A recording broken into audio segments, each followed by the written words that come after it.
इस परिसर में 2025 का चुनाव है, जिसमें मैं महामंत्री पद का प्रत्याशी हूं। यहाँ के अधिवक्ताओं का मुझे बहुत स्नेह, प्रेम और दुलार मिलता रहा है। इसके पहले भी मैं संयुक्त मंत्री प्रकाशन और प्रशासन रहा। लोगों ने बहुत ही विश्वास के साथ चुना था और जितना भी मुझसे हो सका वह मैं अधिवक्ताओं के लिए कार्य किया और मेरे कार्यों से लोग बहुत खुश रहते हैं और उनकी सेवा करके मुझे बहुत ही गौरव की अनुभूति होती है।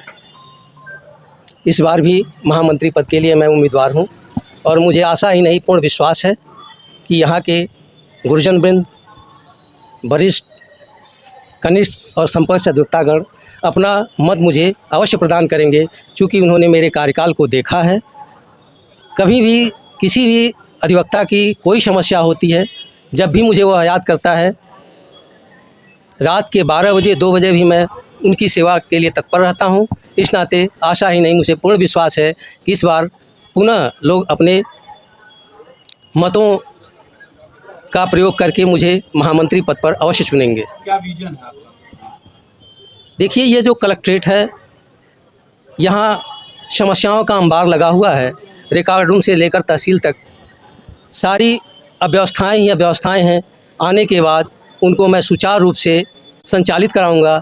यह मेरा अपना जो है पूर्ण विश्वास है कि मेरे आने के बाद इन समस्याओं को से अधिवक्ता बंधुओं को अवश्य निजात मिलेगा। जैसे रिकॉर्ड रूम में अगर किसी रिकॉर्ड को निकालना हो तो जो काम 2 से 3 दिन में होता है वो महीनों में नहीं हो पाता। उसका कारण वहाँ के लोगों में अनेक तरह की अव्यवस्थाएं और जो भ्रष्टाचार है, इसकी वजह से है। और मुझे यह पूर्ण रूप से विश्वास है कि जिस दिन मैं महामंत्री पद पे चयनित होकर के अपने अधिवक्ता बंधुओं के द्वारा आ जाऊंगा, कम से कम 80% समस्याएं तो उसी दिन समाप्त हो जाएंगी। 20% मैं अपने अधिवक्ता बंधुओं के सहयोग से, चाहे वह तहसील की समस्या हो, रिकॉर्ड रूम की हो, या ये जो यहाँ अधिकारी हैं इनके भ्रष्टाचार में लिप्त हैं, उसमें भी काफ़ी हद तक कमी अवश्य आएगी।